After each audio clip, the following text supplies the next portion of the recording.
Assalamualaikum warahmatullahi taala wabarakatuh. Perkenalkan, nama saya Abil Rahman dari kelas IAT 3 nomor Induk mahasiswa U 2019. Di sini saya akan membacakan ayat-ayat pilihan yang telah disediakan oleh dosen yang akan dalam mata kuliah tajwid. Yang pertama ialah ayat 11 dari surah Yusuf. A'udzu billahi minasyaitonir rajim. Bismillahirrahmanirrahim. Qalu ya abana ma laka la ta'manna ala Yusuf wa inna lahu lanashiqun. Shadaqallahul azim. Di sini saya akan menjelaskan beberapa hukum tajwid yang ada di dalam Al-Quran ini. Yang pertama adalah mad tabi'i pada lafaz qalu yang terdapat pada huruf qa yang diikuti dengan fathah yang diikuti dengan hamzah atau alif setelah tanda baca fathah, setelah itu dilanjutkan dengan lu pada lafaz qalu, lam dhammah diikuti dengan wawu sukun. Yang selanjutnya adalah mad jaiz mufassil pada lafaz ya abana. Di situ seharusnya huruf ya di sini adalah panggilan, di mana ya di sini berharokat fathah berdiri dan diikuti dengan alif yang milik abana yang maksudnya di sini dijadikan satu, yaitu adalah menjadi mad jaiz mufassil seperti itu. Selanjutnya pada tajwid la ta'manna, di sini terdapat gunnah musyaddah pada lafaz la ta'manna. Yang gunnah musyaddah di sini adalah nun bertasydid seperti itu. Setelah itu mad arif disukun wa inna lahu lanashiqun. Panjangnya di sini 3 sampai 4 harokat untuk panjang mad arif disukun. Selanjutnya saya akan membacakan ayat ke-7 dari surat Al-An'am. Bismillahirrahmanirrahim. Walau nazzalna 'alaika kitaban fi qirtasin falamasuhu biaydihim laqala alladhina kafaru in hadha illa sihrun mubin. Shadaqallahul azim. Di sini yang pertama terdapat lafaz hukum bacaan mad layyin pada lafaz walau. Setelah itu terdapat satu hukum bacaan apabila tanwin atau nun sukun bertemu dengan huruf fa maka dibaca ikhfa hakiki, yang dimana maksudnya adalah samar, dan terdapat saya baca salah satu saja, yakni dalam lafaz kitaban fi samar, dengunnya namun samar gitu. Dan terdapat juga untuk ro tarqiq apabila huruf ro sukun sebelumnya didahului dengan kasroh maka dibaca tarqiq atau kirposin seperti itu. Selanjutnya di sini terdapat dua bacaan, maksudnya dua hukum mad jaiz munfasil, namun saya akan memilih salah satu, yakni pada lafaz alladzina kafaru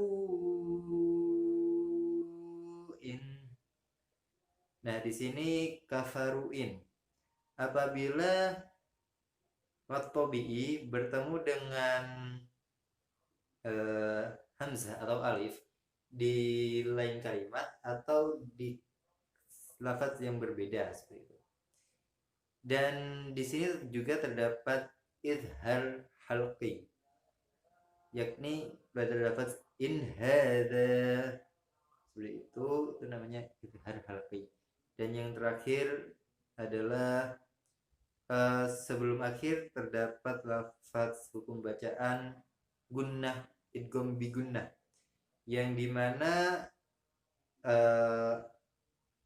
tanwin di sini adalah dhammah tanwin bertemu dengan huruf mim, maka dibaca dengan illa sihrum mubin, yang diakhiri dengan hukum bacaan mad disukun. Ya, saya akan membacakan ayat 63 dari surat Asy-Syu'ara. Bismillahirrahmanirrahim.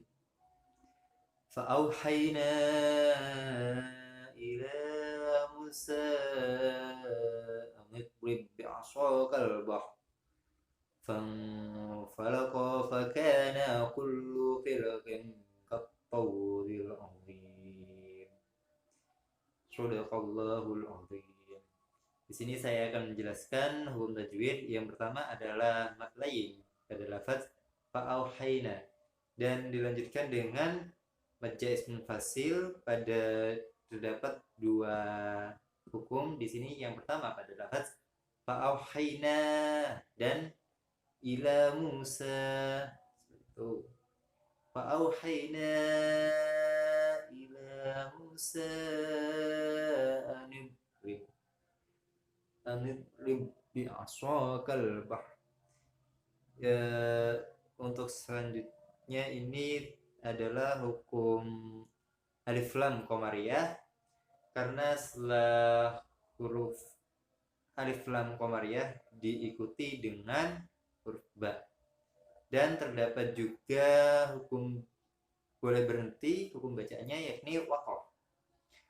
Waqaf qol, yakni boleh berhenti. Apabila diteruskan tidak apa-apa. Semisal فأوحينا إلى موسى أن اضرب بعصاك البحر فانفلق فكان كل فرق كالطود العظيم, seperti itu. Dan apabila berhenti dan hal tersebut dibolehkan juga. Dan setelah hukum waqaf dapat juga hukum bacaan ikfa haqi, di mana nun sukun atau tanwin bertemu dengan ha di ayat ini. Dan terdapat juga hukum bacaan ra tarqiq, di mana sebelum huruf ra sukun didahului dengan tanda baca kasroh. Dan mat lain lagi pada lafaz qattau, dan yang diakhiri dengan mad alif lis sukun, di mana sebelum diakhiri dengan huruf mim atau nun, hal tersebut sebelumnya terdapat huruf ya atau waw, seperti itu. Selanjutnya saya akan membacakan surat Al-Isra pada ayat 24. Bismillahirrahmanirrahim. Wakhfid lahuma janahadh-dhulli minar rahmati wa qur rabbirhamhuma kama rabbayani shaghira. Shadaqallahul azim. Nah, di sini saya akan menjelaskan hukum tajwid yang terdapat pada ayat ini. Yang pertama terdapat pada lafaz lahuma. Di sini terdapat hukum bacaan mad tabi'i. Selain itu jana, ha, dan terdapat juga alif lam qamariyah, alif lam syamsiyah, yang dimana alif lam diikuti dengan huruf ra, seperti itu. Dan selanjutnya terdapat hukum bacaan idhar syafawi. Apabila mim sukun bertemu dengan huruf selain mim dan ba, maka hal tersebut dibaca idhar syafawi. Dan setelah itu terdapat hukum bacaan waktu membaca sogiro ini. Kenapa harus membaca sogiro, tidak sogiron? Dikarenakan hal tersebut diakhiri dengan huruf mat tabi'i dan diakhiri dengan wakof kol, yang dimana dianjurkan berhenti untuk di tengah-tengah ayat, atau hal ini jikalau pada akhir ayat diwajibkan untuk berhenti. Pemahaman saya seperti itu. Mungkin itu saja yang dapat saya sampaikan. Kurang lebihnya mohon maaf apabila terdapat banyak kesalahan kata maupun pengulangan kata. Saya hanyalah manusia biasa. Wabillahi taufiq wal hidayah. Assalamualaikum warahmatullahi wabarakatuh.